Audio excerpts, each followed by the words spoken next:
কতদিন হলো একই দোয়া করে যাচ্ছেন, এখনো আরশে আজিম থেকে কোনো জবাব আসলো না।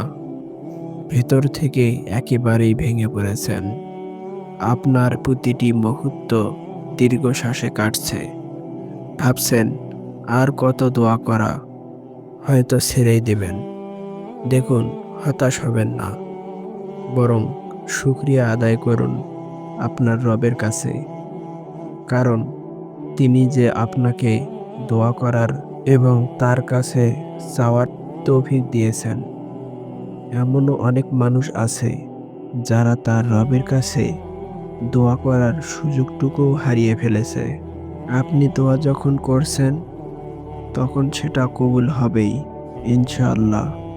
হয়তো যা চেয়েছেন তা কিছু সময় পর পেয়ে যাবেন, নয়তো তা থেকেও উত্তম কিছু আপনার জন্য অপেক্ষা করছে।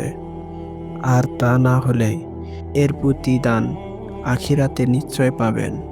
রবের দরবারে কাঁদছেন, একটু কাঁদেন, তারপরেও আপনার রবের ওপর থেকে কখনোই আশা হারাবেন না।